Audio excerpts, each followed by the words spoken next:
क्योंकि मेरे अतिरिक्त भी मेरा कोई हो सकता है, यही भाव संसार है। इसलिए पहले सूत्र में बड़ी क्रांति है। पहली चिंगारी शिव फेंकते हैं तुम्हारी तरफ, और वो ये है कि तुम जान लो कि तुम ही बस तुम्हारे हो, बाकी कोई तुम्हारा नहीं। इससे बड़ा विषाद मन को पकड़ेगा, क्योंकि तुमने दूसरों के साथ बड़े संबंध बना रखे, बड़े सपने संजो रखे, दूसरों के साथ तुम्हारी बड़ी आशाएं जुड़ी हैं। मां देख रही है कि बेटा बड़ा होगा, बड़ी आशाएं जुड़ी हैं। बाप देख रहा है कि बेटा बड़ा होगा, बड़ी आशाएं जुड़ी हैं। और इन सारी आशाओं में तुम अपने को खो रहे हो। यही तुम्हारे पिता भी इन्हीं आशाओं को कर करके समाप्त हुए तुम्हारे लिए। तुमसे क्या उन्हें मिला? यही आशाएं कर करके तुम समाप्त हो जाओगे। तुम्हारे बेटे से तुम्हें कुछ मिलेगा ना, और तुम्हारा बेटा भी यही मूर्खता जारी रखेगा, वो अपने बेटों से आशाएं करेगा। नहीं, अपनी तरफ देखो, न तो पीछे न आगे, कोई भी तुम्हारा नहीं है। कोई बेटा तुम्हें नहीं भर सकेगा, कोई संबंध तुम्हारी आत्मा नहीं बन सकता। तुम्हारे अतिरिक्त तुम्हारा कोई मित्र नहीं है। लेकिन तब बड़ा डर लगता है, क्योंकि लगता है कि तुम अकेले हो गए। और आदमी इतना भयभीत है कि गली से गुजरता है अकेले में तो भी जोर से गीत गाने लगता है। अपनी ही आवाज सुन के लगता है कि अकेला नहीं। तुम अपनी ही आवाज सुन रहे हो। बाप जब बेटे में अपने सपने रचा रहा है तो बेटे की कोई सहमति नहीं है। ये बाप खुद ही अकेले में सीटी बजा रहा है। इसलिए दुखी होगा कल, क्योंकि इसने जिंदगी भर सपने रचाए और ये सोचता है कि बेटा भी यही सपने देख रहा है। ये गलती में, बेटा अपने सपने देखेगा। तुम अपने सपने देख रहे हो, तुम्हारे बाप ने अपने सपने देखे थे। ये कहीं मिलते नहीं। हर बाप दुखी मरता है। क्या कारण होगा? क्योंकि जो जो सपने वो बांधता है वो सभी सपने बिखर जाते हैं। हर आदमी अपने सपने देखने को यहां है, तुम्हारे सपने देखने को नहीं। और तुम्हें अगर चाहिए कि एक आत्म स्थिति उपलब्ध हो जाए, एक तृप्ति मिले, तो तुम सपने किसी और के साथ मत बांधना, अन्यथा तुम भटकोगे। संसार का इतना ही अर्थ है कि तुमने अपने सपनों की नाव दूसरों के साथ बांध रखी। संन्यास का अर्थ है कि तुम जाग गए और तुमने एक बात स्वीकार कर ली, कितनी ही कष्टकर हो, कितनी ही दुखपूर्ण मालूम पड़े प्रथम, और कितना ही संघातक पीड़ा अनुभव हो, कि तुम अकेले हो। सब संग साथ झूठा है। इसका यह अर्थ नहीं कि तुम भाग जाओ हिमालय, क्योंकि जो हिमालय की तरफ भाग रहा है उसे अभी संग साथ सार्थक है, झूठा नहीं हुआ। क्योंकि जो चीज झूठ हो गई उससे भागने में भी कोई सार्थकता नहीं। कोई भी सुबह जाग के भागता तो नहीं कि सपना झूठा है, भागूं इस घर से। सपना झूठा हो गया, बात खत्म हो गई, उसमें भागना क्या है। लेकिन एक आदमी है जो भाग रहा है पत्नी से, बच्चों से। इसका भागना बताता है, इसने सुन लिया होगा कि सपना झूठा है, लेकिन अभी इसे खुद पता नहीं चला। कल तक ये पत्नी की तरफ भागता था, पत्नी की तरफ पीठ करके भागता है, लेकिन दोनों ही अर्थों में पत्नी सार्थक थी।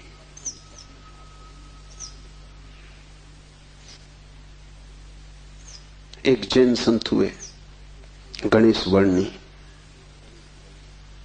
वर्षों पहले उन्होंने पत्नी त्याग दी। साधु पुरुष थे। कोई 20 वर्ष त्याग के बाद काशी में थे, तब खबर आई कि पत्नी मर गई। उनके मुंह से जो वचन निकला वो याद रख लेने जैसा है। उन्होंने कहा, चलो झंझट मिटी। उनके भक्तों ने इस वचन का अर्थ लिया कि बड़ी वीतरागता है, थोड़ा सोचो। तो साफ हो जाएगा कि वीतरागता बिल्कुल नहीं। क्योंकि जिस पत्नी को 20 साल पहले छोड़ दिया उसकी झंझट अभी कायम थी तो ही मिट सकती है। गणित बिल्कुल सीधा और साफ है। ये पत्नी जो 20 साल पहले छोड़ दी किसी न किसी तरह छाया की तरह पीछे चल रही होगी, ये मन में कहीं सवार होगी। इसका उपद्रव कायम था। 20 साल भी इसके उपद्रव को मिटा नहीं पाए थे छोड़ने के बाद। ये मन सतत सोचता रहा होगा पक्ष में विपक्ष में।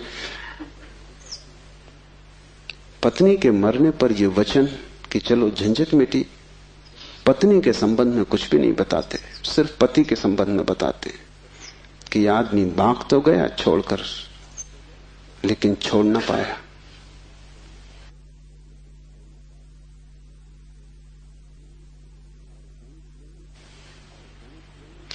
और गणेश वर्णी साधु पुरुष थे, इसलिए थोड़ा सोच लेना, साधु पुरुष भी बड़ी भ्रांति में रह सकते।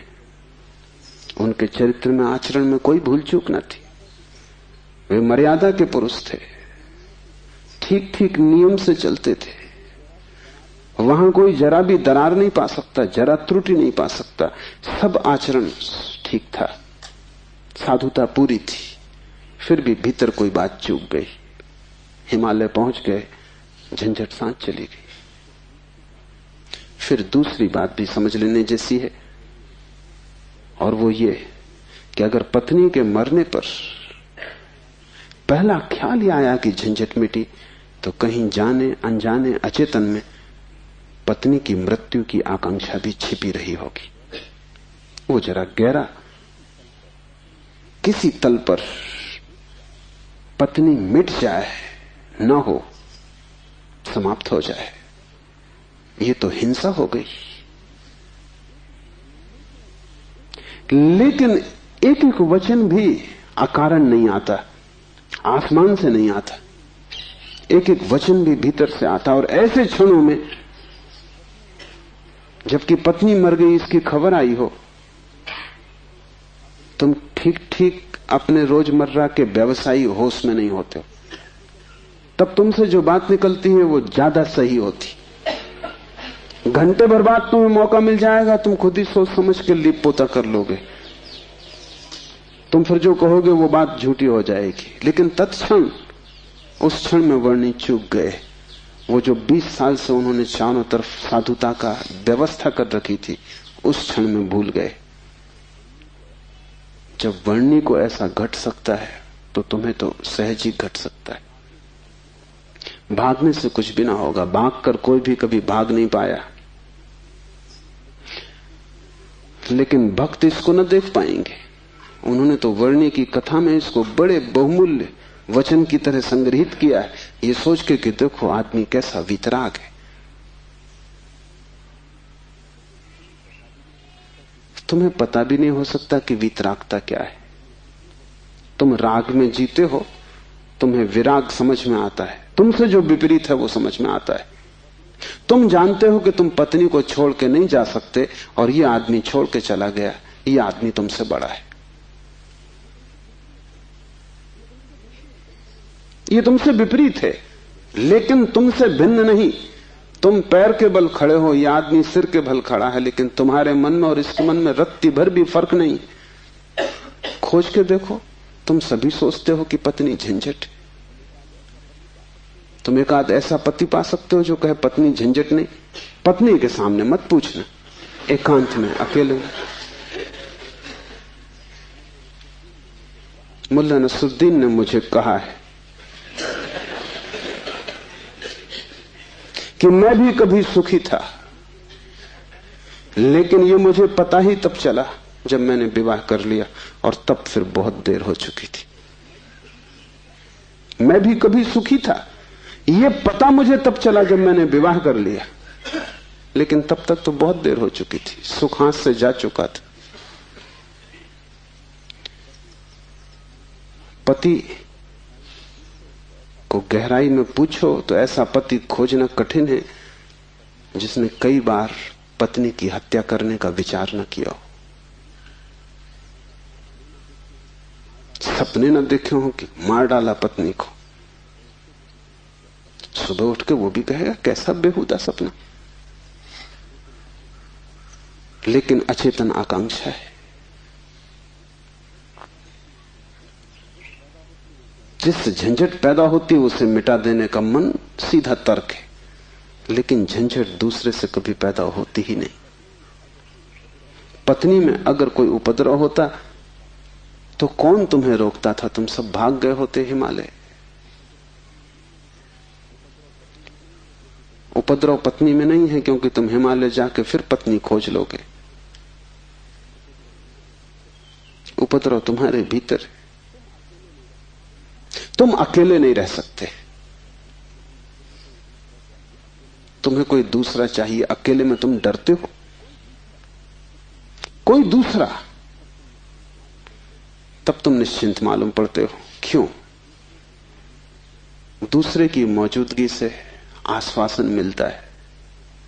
दुख में सुख में कोई साथी है, जीवन में मृत्यु में कोई साथी है। लेकिन अकेलापन स्वभाव है।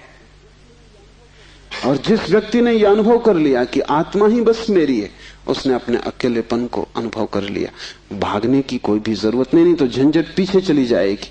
तुम जहां हो वहीं रहना, रत्ती भर भी बाहर कोई फर्क करने की आवश्यकता नहीं है, लेकिन भीतर तुम अकेले हो जाना। भीतर तुम कैवल्य को अनुभव करना कि मैं अकेला हूं, कोई संगी साथी नहीं।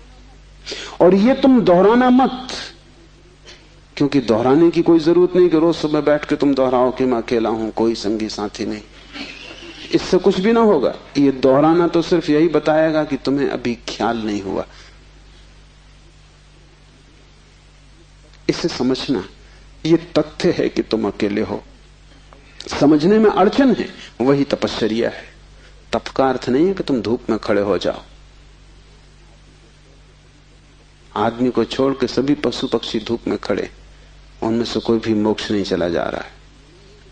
और तप का अर्थ ये नहीं है कि तुम भूखे खड़े हो जाओ, अनशन कर लो, उपवास कर दो, क्योंकि आधी दुनिया वैसे ही भूखी मर रही है। कोई उपवास करके मोक्ष नहीं पहुंच जाता है। शरीर को गला दो, जला दो, उससे कुछ हल नहीं है। वो सिर्फ आत्महिंसा है और महानतम पाप है। और सिर्फ मूढ़ उस पाप में उतरते हैं। जिन्हें थोड़ा भी बोध है वो ऐसी नासमझियां ना करेंगे। दूसरे को भूखा मारना अगर गलत है तो खुद को भूखा मारना सही कैसे हो सकता है? दूसरे को सताना अगर हिंसा है तो खुद को सताना अहिंसा कैसे हो सकती है? सताने में हिंसा है, किसको तुम सताते हो इससे क्या फर्क पड़ता है? जो हिम्मतवर है वो दूसरे को सताते हैं, जो कमजोर है वो खुद को सताते हैं। क्योंकि दूसरे को सताने में एक खतरा है, दूसरा बदला लेगा। खुद को सताने में वो खतरा भी नहीं है, कौन बदला लेगा? कमजोर अपने को सताते हैं। तुमने कभी ख्याल किया, अगर पुरुष नाराज हो जाए तो वो पत्नी को पीटता, अगर पत्नी नाराज हो वो खुद को पीटती। ये जो पत्नी है ये साधुओं का प्रतीक है। कमजोर अपने को पीट लेता, क्या करे? ताकतवर दूसरे को पीटता है, क्योंकि उसमें खतरा तो है ही कि दूसरा क्या करेगा कौन जाने।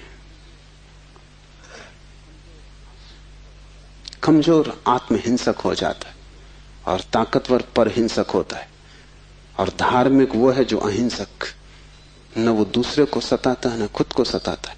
सताने की बात ही व्यर्थ है। तपश्चर्या का अर्थ है कि तुमने ये सत्य स्वीकार कर लिया कि तुम अकेले हो, कोई उपाय नहीं है संगी साथी का। तुम कितना ही चाहो, कितनी ही आंखें बंद करो, सपने देखो, तुम अकेले ही रहोगे। जन्मों जन्मों से तुमने घर बसाए, परिवार बसाए, मिटाए, लेकिन तुम अकेले ही रहे हो। तुम्हारे अकेलेपन में रत्ती भर फर्क नहीं पड़ता। जिसने ये जान लिया, स्वीकार कर लिया कि मैं अकेला हूं, उसके लिए इंगित है इस सूत्र में चैतन्य आत्मा है, वही तुम्हारा और कोई तुम्हारा नहीं। और दूसरी बात इस सूत्र में है, वो है चैतन्य। आत्मा कोई सिद्धांत नहीं है कि तुम शास्त्र में पढ़ो और मान लो। आत्मा कोई, जैसे गुरुत्वाकर्षण का सिद्धांत है, ऐसा कोई सिद्धांत नहीं है। आत्मा एक अनुभव है, सिद्धांत नहीं। और अनुभव है चैतन्य की तीव्रता का। इसलिए तुम जितने चैतन्य होते जाओगे उतनी ही तुम्हें आत्मा का पता चलेगा। तुम जितने बेहोश होते चले जाओगे उतना ही तुम्हें अपना पता नहीं चलेगा, और तुम करीब करीब बेहोश हो। जो आत्मा को जानना चाहता है उसे किसी दर्शन शास्त्र की जरूरत नहीं है, उसे चैतन्य को जगाने की प्रक्रिया चाहिए, उसे विधि चाहिए जिससे वो ज्यादा चेतन हो जाए। जैसे कि आग को तुम उकसाते हो, राख जम जाती, तुम उकसा देते हो, राख झड़ जाती, अंगारे झलकने लगते। ऐसी तुम्हें कोई प्रक्रिया चाहिए जिससे तुम्हारी राख झड़े और अंगारा चमके, क्योंकि उसी चमक में तुम पहचानोगे कि तुम चैतन्य हो। और जितने तुम चैतन्य हो उतने ही तुम आत्मवान हो। जिस दिन तुम पाओगे कि मैं परम चैतन्य हूं, उस दिन तुम परमात्मा हो। तुम्हारी चेतना की मात्रा ही तुम्हारी आत्मा की मात्रा होगी। लेकिन अभी तुम करीब करीब बेहोश हो, अभी करीब करीब तुम जैसे शराब पिए हो, अभी तुम चल रहे हो, उठ रहे हो, काम कर रहे हो, लेकिन जैसे नींद में। होश तुम्हें नहीं है। कभी तुमने ख्याल किया, किताब पढ़ते वक्त तुम पूरा पेज पढ़ जाते हो, तब तुम्हें ख्याल आता है, अरे मैं पूरा पेज पढ़ भी गया और एक शब्द याद नहीं। तुमने कैसे पढ़ा होगा पूरा पेज? तुम पढ़ सकते हो सोए सोए, मन कहीं और रहा होगा, तुम पढ़ गए, तब तुम्हें होश पता चला कि ये तो पूरा पेज व्यर्थ गया। तुम कई बार रास्ते से चलते हो, तुम पूरा रास्ता चल जाते हो, तब तुम्हें ख्याल आता है कि तुम चल रहे हो। तुम काम करते हो और तुम्हें पता नहीं चलता कि तुम कर रहे हो। तुम बेहोशी में जी रहे हो और चैतन्य आत्मा है। और तुम पूछते हो क्या आत्मा है? तुम चाहते हो कोई प्रमाण दे, तुम चाहते हो कोई सिद्ध करे, कोई तर्क से तुम्हें समझा दे तो तुम भी मान लो, नहीं तो तुम नास्तिक हो जाओगे। नास्तिकता बेहोशी का सहज परिणाम है, आस्तिकता होश का फल। जितना तुम्हारा होश बढ़ेगा तो जरूरत नहीं है कि तुम मानो कि आत्मा है, क्योंकि कई ना समझ मान रहे हैं, उससे कुछ हल नहीं होता। इस मुल्क में तो सभी मानते हैं कि आत्मा है, लेकिन इससे क्या फर्क पड़ता है? तुम्हारे जीवन में कोई क्रांति इससे आती नहीं। शायद तुम इसलिए मान लेते हो कि हजारों साल से दोहराया जा रहा है। सुनते सुनते तुम्हारे कान पक गए, सुनते सुनते तुम भूल ही गए हो कि संबंध में सोचना भी है। सुनते सुनते पुनरुक्ति से आदमी सम्मोहित हो जाता है। एक ही बात बार बार दोहराई चली जाए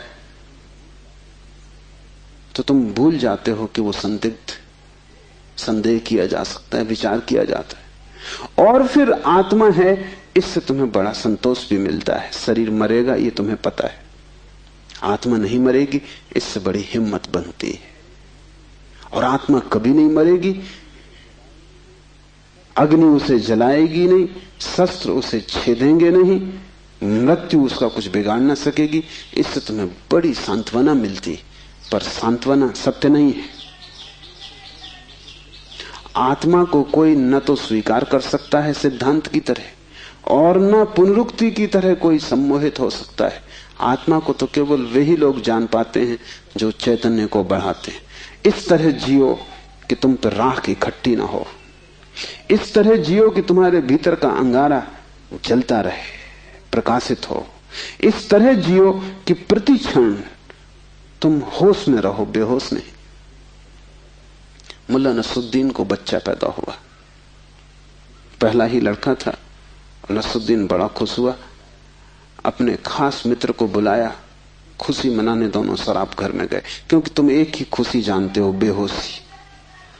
ये बड़े मजे की बात है। शिव, बुद्ध, महावीर, वे सब चिल्ला चिल्ला के कहते हैं कि दुनिया में एक ही आनंद है, वो है होश। और तुम एक ही सुख जानते हो, वो है बेहोशी। या तो तुम ठीक हो या वो ठीक है, दोनों तो ठीक नहीं हो सकते। मुल्ला नसरुद्दीन सीधा शराब घर गया, बजाय अस्पताल जाने के पहले बेटे को देखता। उसने कहा कि पहले जरा आनंद कर लें, कितने दिनों का सपना पूरा हुआ। डट के दोनों पी गए। जब दोनों पी के पहुंचे अस्पताल और कांच की खिड़की में से बेटे को देखा तो मुल्ला रोने लगा। उसने अपने मित्र से कहा, पहली तो बात मेरे जैसा मालूम नहीं होता। अपना उन्हें पता नहीं है, अभी खुद की शक्ल भी वो पहचान ना सकेंगे, लेकिन मेरा जैसा नहीं मालूम होता। और दूसरी बात, बड़ा छोटा दिखाई पड़ता है। इतने छोटे बच्चे को लेके करेंगे भी क्या? ये बचेगा? मित्र ने कहा, मत घबराओ, जब मैं पैदा हुआ था तो मैं भी 3 ही पाउंड का था। नसरुद्दीन ने कहा, फिर तुम बचे?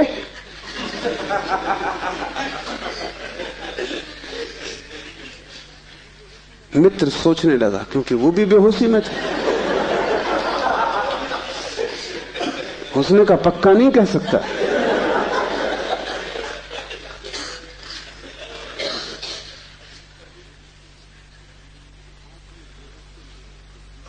आदमी बेहोशी में है, उसके जीवन का सारा परिप्रेक्ष्य, उसकी सारी दृष्टि उसकी बेहोशी से भर जाती, सब धुआं धुआं हो जाता है।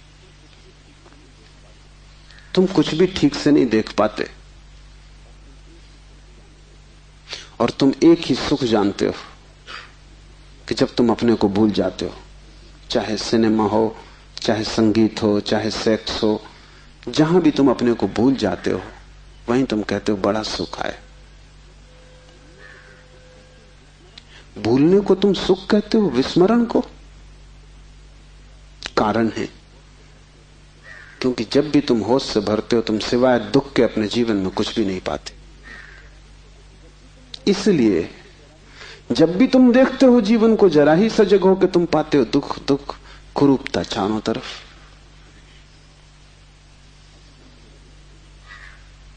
एक मेरे मित्र अविवाहित ही रह गए, उनसे मैंने पूछा कि क्या हुआ, कैसे चूक गए? तो उन्होंने कहा कि बड़ी अड़चन आई। जिस स्त्री को मैं प्रेम करता था, जब मैं शराब पी लेता तब वो मुझे सुंदर मालूम पड़ती, तब मैं शादी करने को राजी, लेकिन तब वो राजी नहीं। और जब मैं होश में होता तब मैं राजी नहीं, तब वो राजी होती थी। इसलिए चूक गए, कोई उपाय ना हुआ, मेल ना हो सका। तुम जब भी आंख खोल कर देखोगे सब तरफ कुरूपता और दुख पाओगे। जब तुम बेहोश होते हो तब सब ठीक लगता है। इसलिए तुम्हें तकलीफ मालूम पड़ती, चैतन्य आत्मा असंभव। इसलिए दुख से गुजरना होगा। उसको ही तपश्चर्या कहा है। जब कोई व्यक्ति जागना शुरू करता है तो पहले तो उसे दुख में से ही गुजरना होगा, क्योंकि तुमने जन्मों जन्मों तक दुख अपने चारों तरफ निर्मित किए हैं। कौन उनसे गुजरेगा तुम अगर न गुजरे तो? इसको हमने कर्म कहा है। कर्म का कुल इतना ही अर्थ है कि जन्मों जन्मों तक हमने चारों तरफ दुख निर्मित किए, जाने अनजाने हमने दुख की फसल बोई है, काटेगा कौन? तो जब भी तुम होश में आते हो तुम्हें फसल दिखाई पड़ती बड़ी लंबी, इस खेत से तुम्हें गुजरना पड़ेगा। डर के मारे तुम वहीं बैठ जाते हो, फिर आंख बंद करके शराब पी लेते हो कि ये तो बहुत झंझट का काम है। लेकिन जितनी तुम शराब पीते हो उतनी ये फसल बढ़ती जाती। हर जन्म तुम्हारे कर्म की श्रृंखला में कुछ और जोड़ जाता है, घटाता नहीं। तुम और भी गर्त में उतर जाते हो, नरक और करीब आ जाता है। होश से भरोगे तो पहला तो घटना ये घटने ही वाली है कि तुम्हारे जीवन में चारों तरफ दुख दिखाई पड़ेगा, नरक, क्योंकि तुमने वो निर्मित किया है। और अगर तुमने हिम्मत रखी, साहस रखा और तुम उस दुख से गुजर गए, तो जिस दुख से तुम सचेतन रूप से गुजर जाओगे वो फसल कट गई। उन दुखों से तुम्हें न गुजरना पड़ेगा फिर।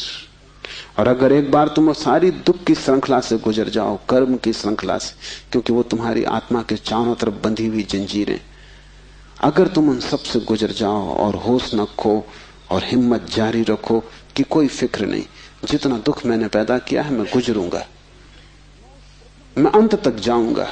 मैं उस प्रथम घड़ी तक जाना चाहता हूं जब मैं निर्दोष था और दुख की यात्रा शुरू ना हुई थी, जब मेरी आत्मा परम पवित्र थी और मैंने कुछ भी संग्रह न किया था दुख का। मैं उस समय तक प्रवेश करूंगा ही, चाहे कुछ भी परिणाम हो, कितना ही दुख, कितनी ही पीड़ा। अगर तुमने इतना साहस रखा तो आज नहीं कल दुख से पार होकर तुम उस जगह पहुंच जाओगे जहां शिव का सूत्र तुम्हें समझ में आएगा, चैतन्य आत्मा है। और एक बार तुम अपने भीतर के चैतन्य में प्रतिष्ठित हो जाओ, फिर तुमसे कोई दुख पैदा नहीं होता, क्योंकि बेहोश आदमी अपने चारों तरफ दुख पैदा करता है। तुमने देखा है शराबी को चलते हुए रास्ते पर वो कैसा डगमगाता है? ऐसी तुम्हारी जिंदगी है, कहीं पैर रखते हो कहीं पड़ता है, कहीं जाना चाहते हो कहीं पहुंच जाते हो, कुछ करना चाहा था कुछ और ही हो जाता है, कुछ कहने निकले थे कुछ और ही कह के घर लौट आते हो। इसे तुम रोज देख रहे हो, फिर भी तुम समझ नहीं पाते कि क्यों हो रहा है। तुम गए थे किसी से क्षमा मांगने और झगड़ा करके वापस आ गए। होश में हो तुम बात प्रेम की कर रहे थे, दुश्मनी हो गई।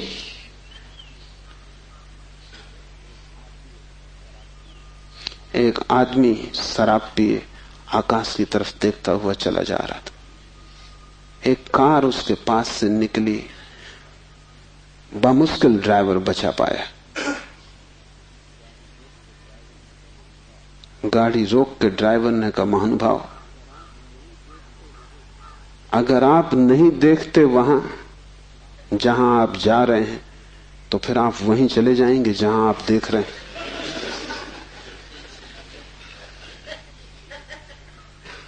और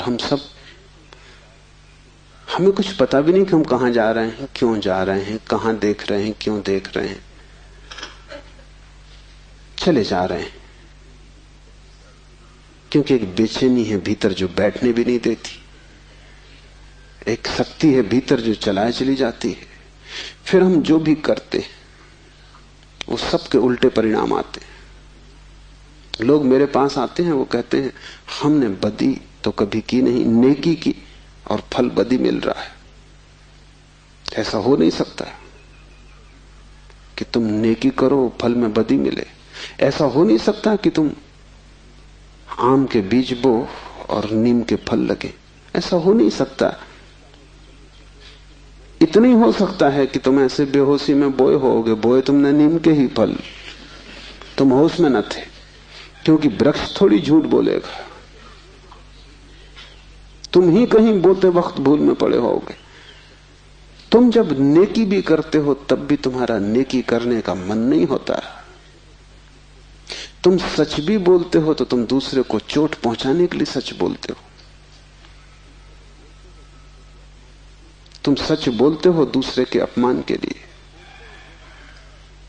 तुम सच बोलते हो जैसे तुम सच का उपयोग एक घातक हथियार की तरह कर रहे हो। तुम्हारे सत्व कड़वे होते, सत्य के कड़वे होने की कोई भी जरूरत नहीं, लेकिन मजा तुम्हें कड़वेपन में है, सत्य में तुम्हें मजा भी नहीं है। तुम्हारा झूठ सदा मीठा होता है, तुम्हारा सत्य सदा कड़वा होता है। बात क्या है? क्या कड़वापन सत्य का स्वभाव है? क्या मिठास झूठ का हिस्सा है? नहीं। झूठ को तुम चलाना चाहते हो, तुम उसे मीठा बनाते हो, क्योंकि अगर वो मीठा ना होगा तो चलेगा नहीं। एक तो झूठ चलना मुश्किल, मिठास के सहारे ही चलेगा। जैसे कड़वी दवा की गोली पर हम मीठी परत चढ़ा देते, बच्चा मीठी गोली समझ के खा लेता है, और जब तक कड़वेपन का पता चलता है तब तक गोली भीतर जा चुकी है। तुम झूठ को मीठा बनाते हो क्योंकि तुम झूठ चलाना चाहते हो। तुम सत्य को कड़वा बनाते हो क्योंकि सत्य से तुम केवल चोट करना चाहते हो, उसको चलाना नहीं चाहते। तुम सत्य बोलते ही तब हो जब तुम सत्य का इस तरह उपयोग कर सको कि वो झूठ से बदतर साबित हो, तभी तुम बोलते हो। तुम बेहोश हो, तुम्हारे कृत्यों का तुम्हें कुछ पता नहीं है कि तुम क्या कर रहे हो। इसे थोड़ा होशपूर्वक देखना शुरू करो। जो तुम बोलना चाहते हो वही बोले या तुम कुछ और बोल गए? क्या तुमने यही सोचा था बोलने के लिए जो तुम बोले? मार्क ट्वेन लौटता था एक रात, उसकी पत्नी ने पूछा, घर आया तो पत्नी ने पूछा कैसा रहा व्याख्यान? वो व्याख्यान देने गया था। उसने कहा कौन सा व्याख्यान? जो मैंने तैयार किया था वो, या जो मैंने वहां दिया वो, या जो मैं चाहता था कि देता वो? कौन सा व्याख्यान? एक तो आदमी तैयार करता है और एक आदमी फिर जो देता है, उसमें बड़ा फर्क है। और फिर एक जो घर लौटते वक्त तो सोचता है दिया होता है। वो तीनों अलग अलग हैं। होश में हो। सब निशाने तुम्हारे चूक जाते हैं। तुम्हारी जिंदगी में कभी भी कोई निशाना लगा? आंख बंद करके भी आदमी तीर चलाता रहे तो कभी ना कभी निशाना लगेगा। मैंने सुना है कि अगर बंद घड़ी भी दीवार पे टंगी रहे तो 24 घंटे में 2 बार सही समय बताएगी। तुम्हारी जिंदगी में ऐसा भी नहीं आया कि 2 बार भी तुमने सही समय बताया होता। तुम बंद घड़ी से गए बीते हो। अंधेरे में भी आदमी तीर चलाता रहे तो कभी ना कभी निशान पे लग जाएगा। तुम खुली आंख से होश में प्रकाश में तीर चलाते हो, कभी निशाने पे नहीं लगता। क्या बात होगी? मुल्ला नसरुद्दीन को बड़ा शौक था हिरन की शिकार करने का। तीसरी बार जब वो शिकार करने जंगल पहुंचा और जंगल के विश्राम गृह में उसने अपना सामान रखा और तैयारी की, और जब सूटकेस खोला तो उसमें एक बड़ी फोटो रखी थी और पत्नी ने उस फोटो के नीचे लिखा था, मुल्ला हिरन इस तरह का होता है। उन्हें शिकार का शौक था लेकिन हिरन का पता नहीं था। तुम कुछ भी मार मूर के घर आ जाओगे, हिरन ठीक से फोटो देख लेना।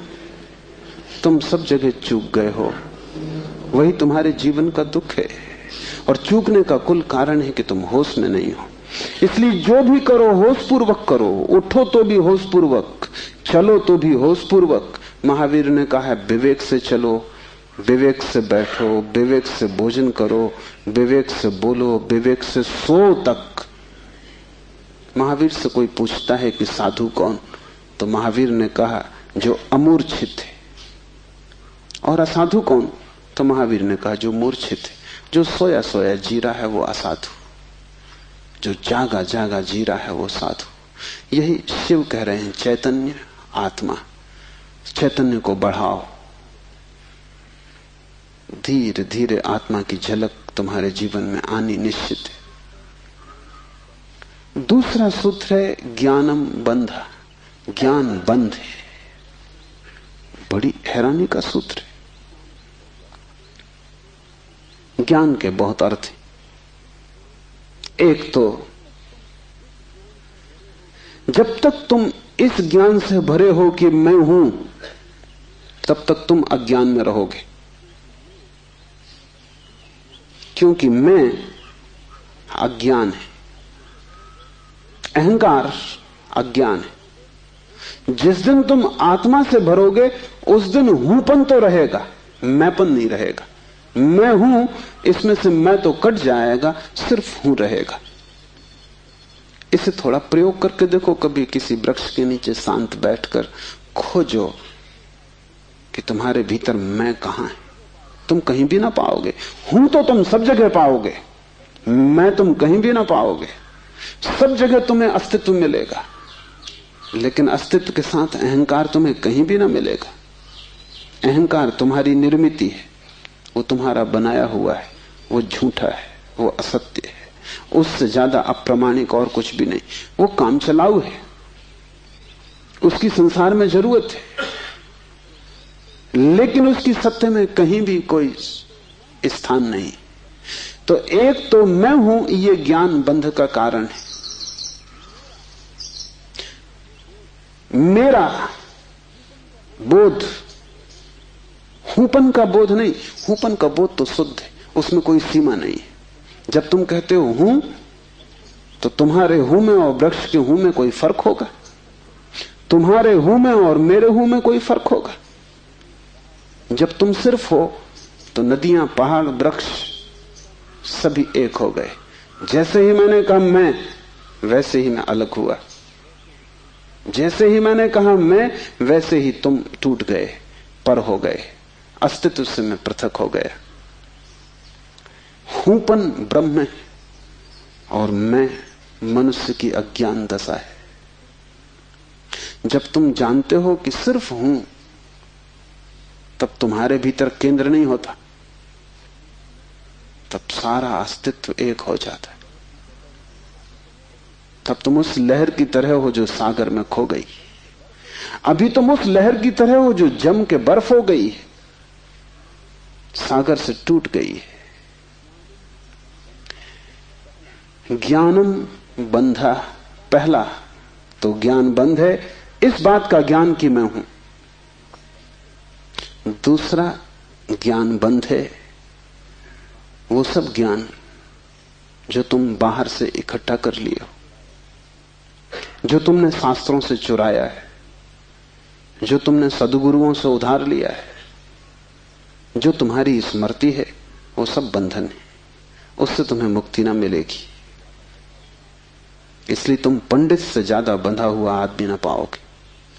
मेरे पास सब तरह के लोग आते हैं, सब तरह के मरीज, उसमें पंडित से ज्यादा कैंसर ग्रस्त कोई भी नहीं। उसका इलाज नहीं, वो ला इलाज है। उसकी तकलीफ यह है कि वो जानता है, इसलिए न वो सुन सकता न वो समझ सकता। तुम उससे कुछ बोलो, इसके पहले कि तुम बोलो उसने उसका अर्थ कर लिया है। इसके पहले कि वो तुम्हें सुने उसने व्याख्या निकाल ली। शब्दों से भरा हुआ चित्त जानने में असमर्थ हो जाता है। वो इतना ज्यादा जानता है बिना कुछ जाने, क्योंकि सब जाना हुआ उधार है। शास्त्र से अगर ज्ञान मिलता होता तो सभी के पास शास्त्र है, ज्ञान सभी को मिल गया होता। ज्ञान तो तब मिलता है जब कोई निशब्द हो जाता है, जब वो सभी शास्त्रों को विसर्जित कर देता है, जब वो उस सब ज्ञान को जो दूसरों से मिला है वापस लौटा देता है जगत को, जब वो उसे खोजता है जो मेरा मूल अस्तित्व है, जो मुझे दूसरे से नहीं मिला। इसे थोड़ा समझो, तुम्हारा शरीर तुम्हें मां और पिता से मिला है। तुम्हारे शरीर में तुम्हारा कुछ भी नहीं है। आधा तुम्हारी मां का दान है, आधे तुम्हारे पिता का दान है। फिर तुम्हारा शरीर तुम्हें भोजन से मिला है, वो जो रोज तुम भोजन कर रहे हो।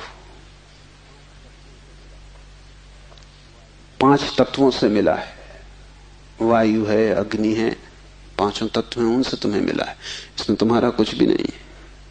लेकिन तुम्हारी चेतना तुम्हें 5 तत्वों में से किसी से भी नहीं मिली है। तुम्हारी चेतना तुम्हें मां और पिता से भी नहीं मिली है। तुम जो जो जानते हो वो तुमने स्कूल विश्वविद्यालय से सीखा है, शास्त्रों से सुना है, गुरुओं से पाया है। वो तुम्हारे शरीर का हिस्सा है, तुम्हारी आत्मा का नहीं। तुम्हारी आत्मा तो वही है जो तुम्हें किसी से भी नहीं मिली। जब तक तुम उस शुद्ध तत्व को न खोज लोगे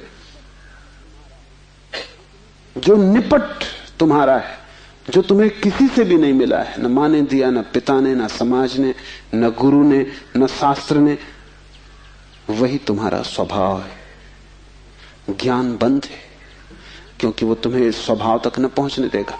ज्ञान ने ही तुम्हें बांटा है। तुम कहते हो मैं हिंदू, तुमने कभी सोचा कि तुम हिंदू क्यों हो?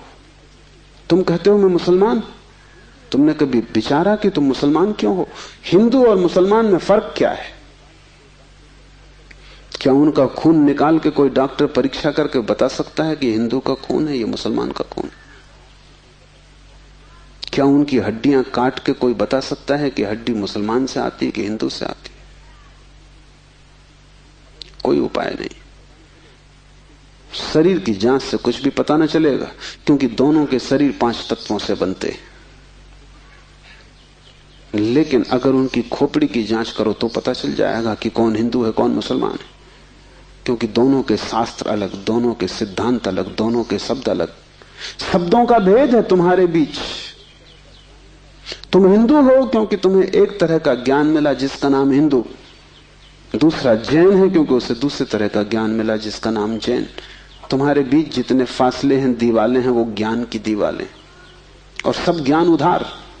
तुम एक मुसलमान बच्चे को हिंदू के घर में रख दो, वो हिंदू की तरह बड़ा होगा, वो ब्राह्मण की तरह जनेऊ धारण करेगा, वो उपनिषद और वेद के वचन उद्धृत करेगा। और तुम एक हिंदू के बच्चे को मुसलमान के घर रख दो, वो कुरान की आयत दोहराएगा।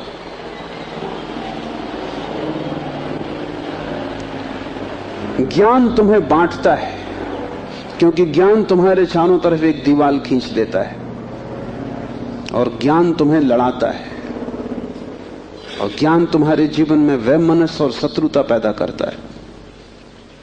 थोड़ी देर को सोचो, अगर तुम्हें कुछ भी ना सिखाया जाए कि तुम हिंदू हो या मुसलमान या जैन या पारसी, तो तुम क्या करोगे? तुम बड़े होगे एक मनुष्य की भांति। तुम्हारे बीच कोई दीवार ना होगी।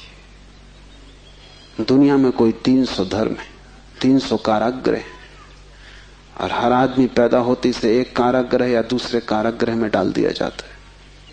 और पंडित पुरोहित बड़ी चेष्टा करते हैं कि बच्चे पर जल्दी से जल्दी कब्जा हो जाए। उसको वो धर्म शिक्षा कहते हैं। उससे ज्यादा अधर्म और कुछ भी नहीं है। वो उसको धर्म शिक्षा कहते हैं। 7 साल के पहले बच्चे को पकड़ लें, क्योंकि 7 साल का बच्चा अगर बड़ा हो गया तो फिर पकड़ना रोज रोज मुश्किल होता जाएगा।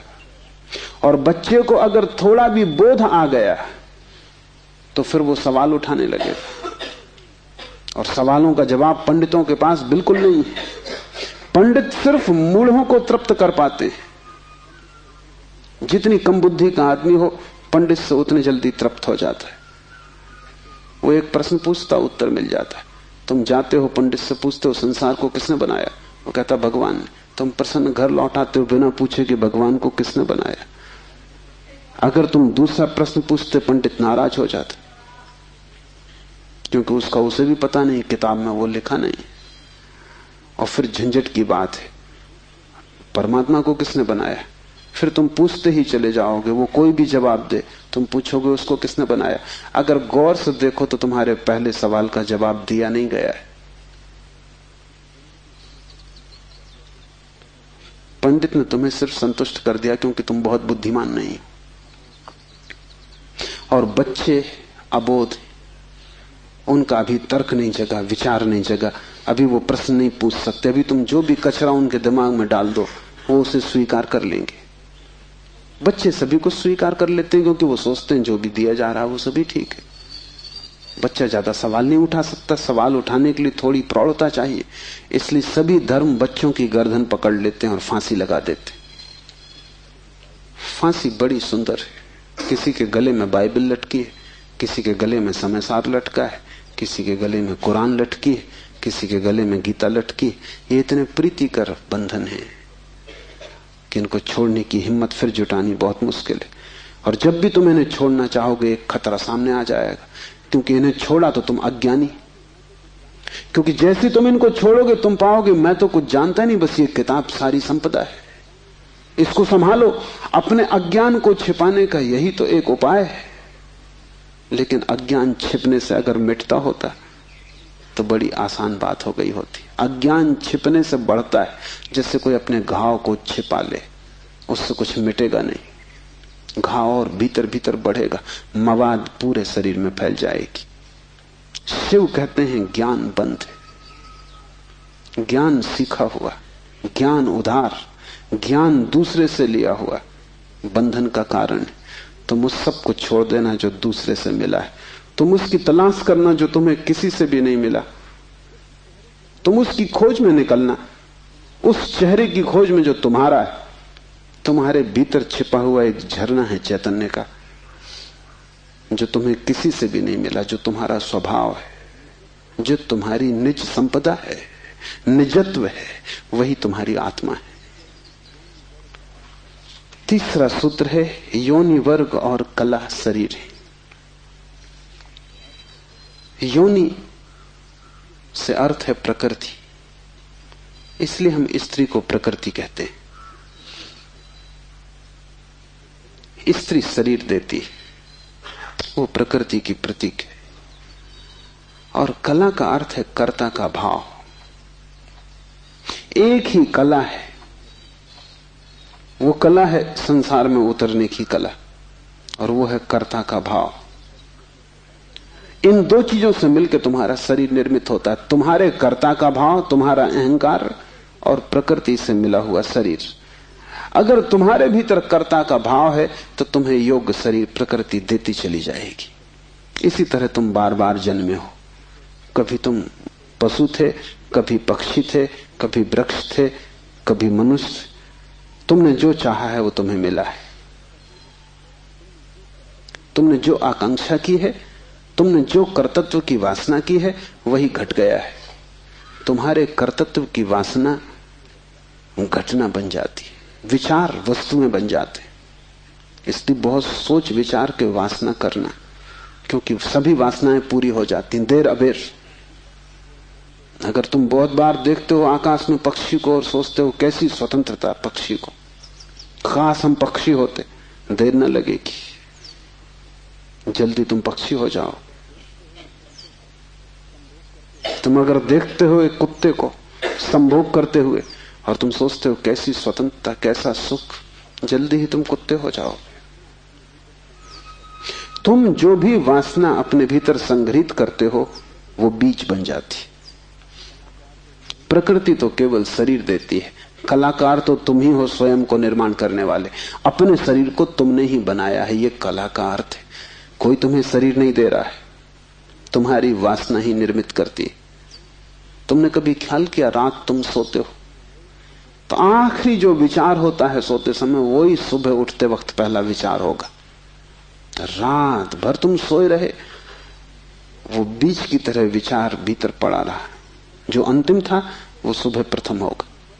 तुम मरोगे इस शरीर से, आखिरी मरते क्षण में तुम्हारे सारे जीवन की वासना संग्रहित होकर बीज बन जाएगी।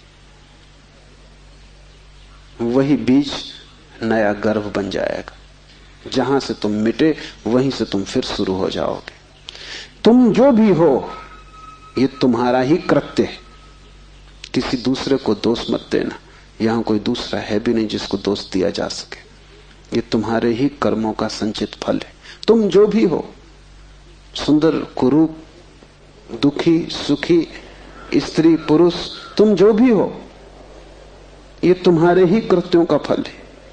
तुम ही हो कलाकार अपने जीवन के। मत कहना कि भाग्य ने बनाया है, क्योंकि वो धोखा है। उस भांति तुम जिम्मेवारी किसी और पर टाल रहे हो। मत कहना कि परमात्मा ने भेजा है। तुम परमात्मा पर जिम्मेदारी मत डालना, क्योंकि ये तरकीब है खुद के दायित्व से बचने की। इस कारागृह में तुम अपने ही कारण हो। जो व्यक्ति इस बात को ठीक से समझ लेता है कि अपने ही कारण मैं यहां हूं, उसके जीवन में क्रांति शुरू हो जाती। शिव कह रहे हैं योनि वर्ग और कला शरीर है। प्रकृति तो सिर्फ योनि है,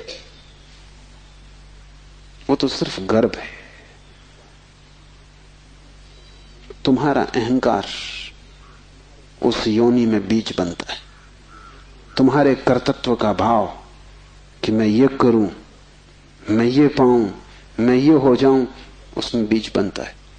और जहां भी तुम्हारे कर्तृत्व की कला और प्रकृति की योनि का मिलन होता है, शरीर निर्मित हो जाता है। इसलिए बुद्ध पुरुष कहते हैं सभी वासनाओं को छोड़ दो, तभी तुम मुक्त हो सकोगे। तुमने अगर स्वर्ग की वासना की तो तुम देवता हो जाओगे, लेकिन वो भी मुक्ति ना होगी, क्योंकि वासनाओं से कभी भी अशरीर की स्थिति पैदा नहीं होती। सभी वासनाओं से शरीर निर्मित होते हैं।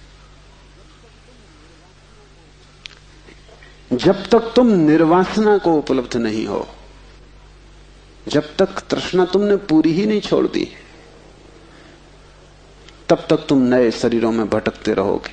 और शरीर के ढंग अलग हों, शरीर की मौलिक स्थिति एक ही जैसी है। शरीर के दुख समान है, चाहे पक्षी का शरीर हो चाहे आदमी का शरीर हो, दुखों में कोई भेद नहीं है। क्योंकि मौलिक दुख है आत्मा का शरीर में बंध जाना। मौलिक दुख है कारागृह में प्रविष्ट हो जाना। फिर कारागृह की दीवारें वर्तुलाकार हैं कि त्रिकोण हैं कि चौकोन हैं, उससे कोई हल नहीं होता, उससे कुछ फर्क नहीं पड़ता है। तुम भला सोचते हो फर्क पड़ता है। एक मेरे मित्र हैं, ड्राइंग के शिक्षक हैं, उन्हें जेल हो गई। लौटे 3 साल बाद तो मैंने उनसे पूछा कैसे रहे दिन, कैसे कटे दिन। उन्होंने कहा और तो सब ठीक था, लेकिन मेरी कोठरी के कोने 90 कोण के नहीं थे। वो ड्राइंग के शिक्षक हैं, उनकी बुद्धि, वो 90 कोण के नहीं थे कोठरी के कोने। उनकी असली तकलीफ 3 साल यही रही, क्योंकि उसी कोठरी में रहना और बार बार देखना वो कोना, वो 90 कोण का नहीं। तो जो बात उन्होंने मुझसे कही वो ये कि तो और तो सब ठीक था, बाकी कुछ अड़चन ना थी, लेकिन कोने ठीक 90 के नहीं थे। कोने 90 के हों कि 90 के ना हो, इससे क्या बुनियादी फर्क पड़ेगा। कारागृह कारागृह, पक्षी का शरीर के आदमी का बहुत फर्क नहीं पड़ता। बंद तुम हो गए वही दुख है, बंध गए तुम वही दुख है। वासना बांधती है, वासना है रज्जु जिससे हम बंधते हैं। और ध्यान रखना, तुम्हारे अतिरिक्त और कोई जिम्मेवार नहीं है। उद्धमो भैरवा, चौथा सूत्र है उद्धम ही भैरव है। उद्धम उस आध्यात्मिक प्रयास को कहते हैं जिससे तुम इस कारागृह के बाहर होने की चेष्टा करते हो। भैरव शब्द पारिभाषिक है। भा का अर्थ है भरण, रा का अर्थ है रवण, वा का अर्थ है वमन। भरण का अर्थ है धारण, रवण का अर्थ है संहार और वमन का अर्थ है फैलाना। भैरव का अर्थ है ब्रह्म, जो धारण किए है, जो संभाले है, जिसमें हम पैदा होंगे और जिसमें हम मिटेंगे, जो विस्तार है और जो ही संकोच बनेगा, जो सृष्टि का उद्भव है और जिसमें प्रलय होगा। मूल अस्तित्व का नाम भैरव है। शिव कहते हैं उद्धम ही भैरव है। और जिस दिन भी तुमने आध्यात्मिक जीवन की चेष्टा शुरू की, तुम भैरव होने लगे, तुम परमात्मा के साथ एक होने लगे। तुम्हारी चेष्टा की पहली किरण और तुमने सूरज की तरफ यात्रा शुरू कर दी। पहला ख्याल तुम्हारे भीतर मुक्त होने का, और ज्यादा दूर नहीं है मंजिल, क्योंकि पहला कदम करीब करीब आधी यात्रा है। उद्धम भैरव है। पाओगे देर लगेगी, मंजिल पहुंचने में समय लगेगा, लेकिन तुमने चेष्टा शुरू की और तुम्हारे भीतर बीज आरोपित हो गया कि मैं उठूं इस कारागृह के बाहर, मैं जाऊं शरीर से मुक्त हूं, मैं हटूं वासना से, मैं अब और बीज न बोऊं इस संसार को बढ़ाने के, मैं और जन्मों की आकांक्षा न करूं। तुम्हारे भीतर जैसे ही ये भाव सघन होना शुरू हुआ कि अब मैं मूर्छा को तोड़ूं और चैतन्य बनूं, वैसे ही तुम भैरव होने लगे, वैसे ही तुम ब्रह्म के साथ एक होने लगे। क्योंकि वस्तुतः तो तुम एक हो ही, सिर्फ तुम्हें स्मरण आ जाए। मूलतः तो तुम एक हो ही, तुम उसी सागर के झरने हो, तुम उसी सूरज की किरण हो, तुम उसी महाआकाश के एक छोटे से खंड हो। पर तुम्हें स्मरण आना शुरू हो जाए और दीवारें विसर्जित होने लगे तो तुम उस महाआकाश के साथ एक हो जाओगे। उद्धम भैरव है। बड़ी सघन चेष्टा करनी जरूरी है, क्योंकि नींद गहरी है। तोड़ोगे सतत तो ही टूट पाएगी, आलस्य करोगे संभव नहीं होगा। आज तोड़ोगे कल फिर बना लोगे तो फिर भटकते रहोगे। एक हाथ से तोड़ोगे दूसरे से बनाते जाओगे तो श्रम व्यर्थ होगा। उद्यम का अर्थ है तुम्हारी पूरी चेष्टा संलग्न हो जाए। लोग मेरे पास आते हैं, वो कहते हैं हम करते हैं लेकिन कुछ हो नहीं रहा, और मैं उनकी शक्ल देखता हूं वो करते हैं ही नहीं, या ऐसा मरे मरे करते हैं जैसे मक्खियां उड़ा रहे हैं। उनके करने में कोई प्राण नहीं है, इसलिए नहीं होता। लेकिन वो आते ऐसे हैं जैसे कि वो परमात्मा पे कोई बड़ी कृपा कर रहे हैं कि करते हैं और नहीं हो रहा, तो शिकायत लेके आए कि कहीं कुछ गड़बड़ हो रही, कहीं कोई अन्याय हो रहा है, कि दूसरों को हो रहा है हमें नहीं हो रहा। इस जगत में अन्याय होता ही नहीं। इस जगत में जो भी होता है न्याय है, क्योंकि यहां कोई आदमी नहीं बैठा है न्याय अन्याय करने को। जगत में तो नियम है, उन्हीं नियमों का नाम धर्म है। तुम अगर इस क्षेत्र से चले गिरोगे, टांग टूट जाएगी, तो तुम जाके अदालत में ये नहीं कहोगे कि गुरुत्वाकर्षण के कानून पर एक मुकदमा चलाता हूं, तो अदालत कहेगी तुम तिरछे मत चलते। गुरुत्वाकर्षण तुम्हें गिराने में उत्सुक नहीं है, न तुम्हें संभालने में उत्सुक है। तुम जब सीधे सीधे चलते हो वही तुम्हें संभालता है, जब तुम तिरछे चलते हो वही तुम्हें गिराता है। न गिराने की उसकी कोई आकांक्षा है, न संभालने की। तटस्थ है जगत का नियम, उस तटस्थ नियम का नाम धर्म है। उसको हिंदुओं ने रित कहा है। वो परम नियम है, वो तुम्हारी तरफ पक्षपात नहीं करता कि किसी को गिरा दे किसी को उठा दे। तुम जैसे ही ठीक चलने लगते हो वो तुम्हें संभालता है, तुम गिरना चाहते हो वो तुम्हें गिराता है। वो हर हालत में उपलब्ध है। तुम जैसा भी उसका उपयोग करना चाहते हो वो तुम्हें खुला है, उसके द्वार बंद नहीं है। तुम सिर ठोकना चाहते हो दरवाजे से, सिर ठोक लो। तुम दरवाजा खोल के भीतर जाना चाहते हो, भीतर चले जाओ। वो तटस्थ है। उद्यम भैरव है, महान श्रम चाहिए। उद्यम का अर्थ है प्रगाढ़ श्रम, तुम्हारी समग्रता लग जाए श्रम में, उसका नाम उद्यम है। और तब देर न लगी कि तुम्हारे भैरव हो जाने में। शक्ति चक्र के संधान से विश्व का संहार हो जाता है, 5वां सूत्र है। और अगर तुमने ठीक उद्यम किया, अगर तुमने अपनी संपूर्ण ऊर्जा को संलग्न कर दिया चेष्टा में, सत्य की खोज, परमात्मा की खोज या आत्मा की खोज में, तो तुम्हारे भीतर जो शक्ति का चक्र है वो पूर्ण हो जाता है। अभी तुम्हारे भीतर शक्ति का चक्र पूर्ण नहीं है, कटा बटा है। वैज्ञानिक कहते हैं कि बुद्धिमान से बुद्धिमान आदमी भी अपनी 15% से ज्यादा प्रतिभा का उपयोग नहीं करता।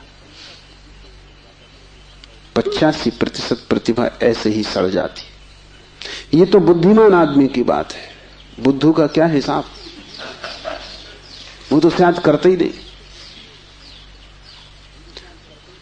हम अपने शरीर की भी ऊर्जा का पूरा उपयोग नहीं करते, 5% ज्यादा से ज्यादा।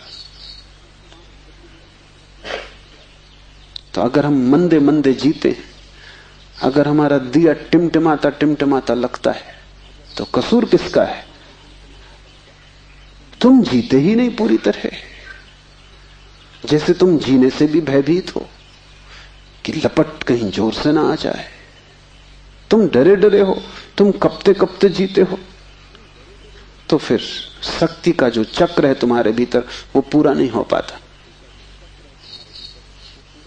तो तुम्हारी गाड़ी ऐसे चलती है जैसे कभी कार को तुमने देखा हो, पेट्रोल कभी आता कभी नहीं आता, कभी कचरा आता, तो कार ऐसे चलती जैसे हिचकी खा रही हो। बस ऐसा तुम्हारा जीवन है,